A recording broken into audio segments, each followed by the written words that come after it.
Thank you for stopping by. This is Jeffrey Weiss, your political activist, keeping you informed of local and world events. Today we discuss, are we alone? I'm not talking about extraterrestrial life in the universe. I'm talking about being alone in the sense of having a lack of loved ones or friends in our lives.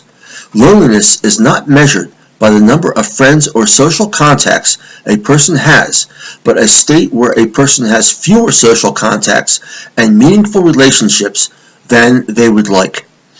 This refers to relationships that make them feel known and understood or left out. Essentially, if you feel lonely, you are lonely. 1 out of 2 Americans now falls into this category.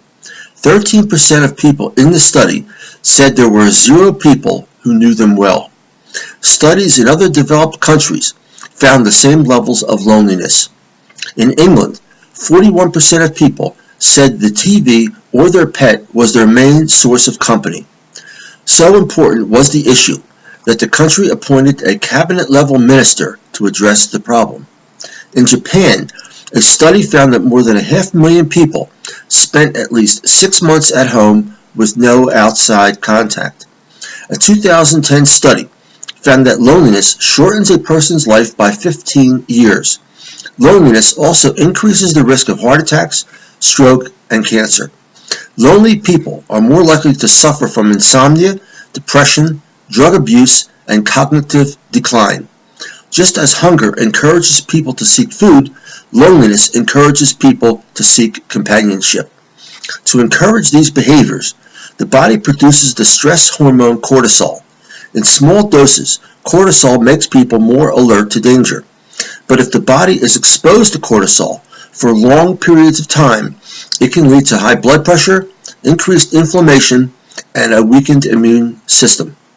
It has been found that lonely people develop unhealthy habits to compensate, such as substance abuse, overeating, and not exercising. Between 1985 and 2009, the average American's social network shrunk by 1/3. This correlates closely with the advent of the computer, cell phones, and social media. One cause is that many baby boomers had no children. Then with divorce, 1 in 10 have no spouse, romantic partner, or living children. 1 in 5 baby boomers lives alone. And now, with many searching for jobs, many do not live in one place long enough to develop social ties. Social media, rather than providing people more opportunities to be connected, actually feeds loneliness by reminding them of how few intimate contacts they really have.